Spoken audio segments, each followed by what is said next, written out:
All right, well, first of all, guys, it's really good to be back together. I really appreciate everything you guys do. We've been a supporter for a long, long time.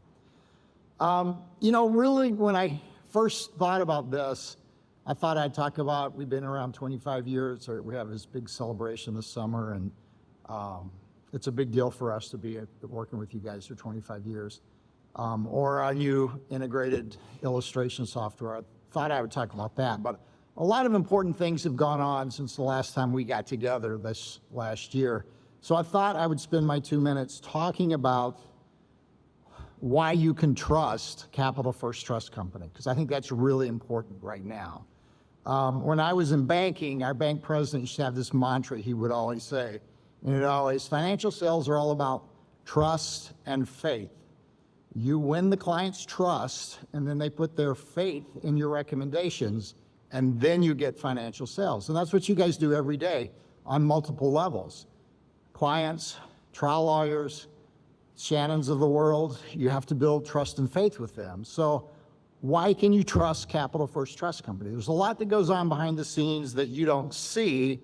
From a due diligence perspective, I'm finding I get asked this every day, not necessarily by you guys, but by guardian ad litems, by plaintiff attorneys, and by judges. It's a daily conversation I have to have now that I never had to have before what went on last year.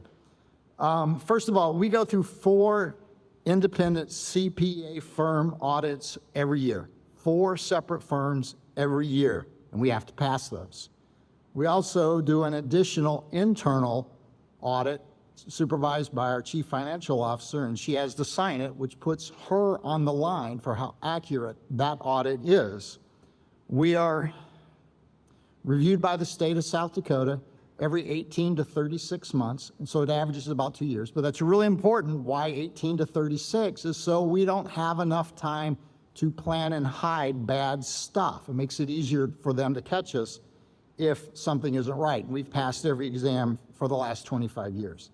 The state of South Dakota also requires that we file an annual report that details our financial status, how we are doing, are we financially viable, and that we have to turn that into the South Dakota Secretary of State.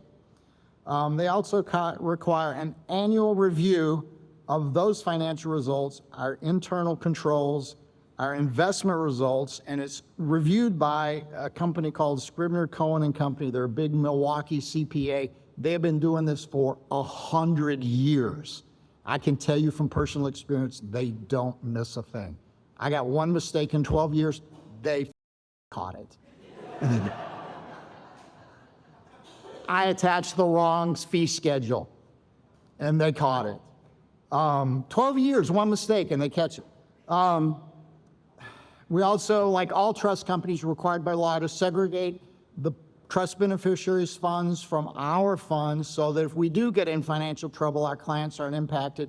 We segregate our funds with Bank of New York Mellon and Fidelity for our cash account.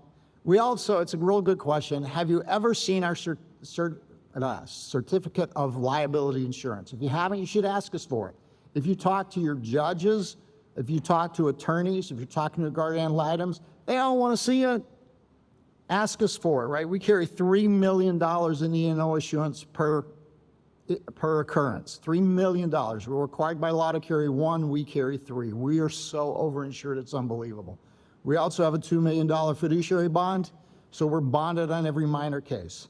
Lastly, board of directors. Is the board of directors of the trust company use active, or are they just a sham board that never meets? Our board meets 4 times a year, right? Twice in South Dakota, once in Milwaukee, once in Charlotte, and we're required by law that a majority show up physically. So our board members, they have to travel, they have to spend money. I get to come to the one in Charlotte, but I'm just there for the free meal. Of those 6 board members, 1 is for ownership of our company, 1 is the CEO, 4 are attorneys. There's a tax attorney, a corporate attorney, a South Dakota compliance attorney. She's a real big deal. And then we have a certified elder law attorney. Shannon is on our board.